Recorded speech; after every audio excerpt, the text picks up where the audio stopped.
All right, here we are. Pitchstock 2023 is wrapped up, and I just want to go ahead. This is the third year for Pitchstock. Go ahead, share your initial thoughts just on the day. We like to call today Pitchstock 2.0 because we took a little pause between 1 and 2, and then this one, we re-kicked it off. And my favorite part of today was the diversity, both in topics and the people in the room and the people on Zoom who joined. We had a wide diversity of people sort of ranging all spectrums of the game, but everyone was there focused on advancing softball pitching. And so the connection and community, even with the diversity, was amazing. Okay, I'm going to say something somewhat similar, but I think what I always, in a conference setting, what sometimes I fear the most is the lack of connection amongst the people in the audience. The people in the audience are the ones, they want to be there, they're hungry, they're passionate.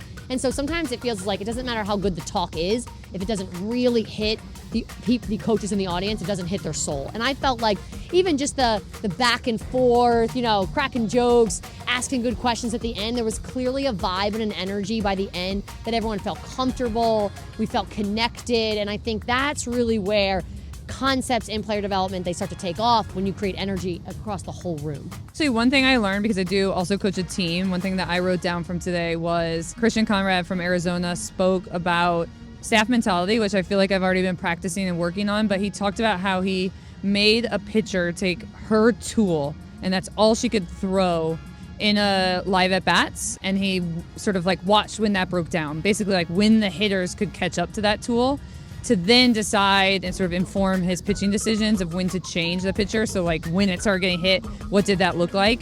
And I thought that was a really interesting way to think about it, to kind of practice the staff mentality and to inform your decisions of when to pull a pitcher.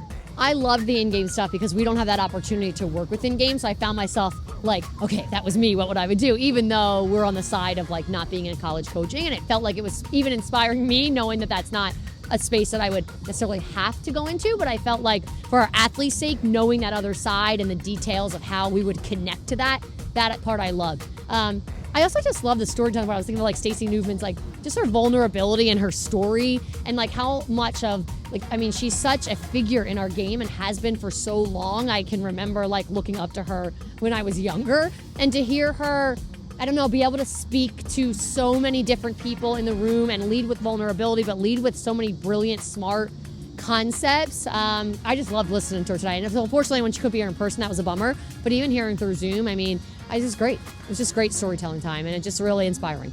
I'm looking forward to Pitchstock being bigger, to being a bigger draw for more coaches wanting to seek this information.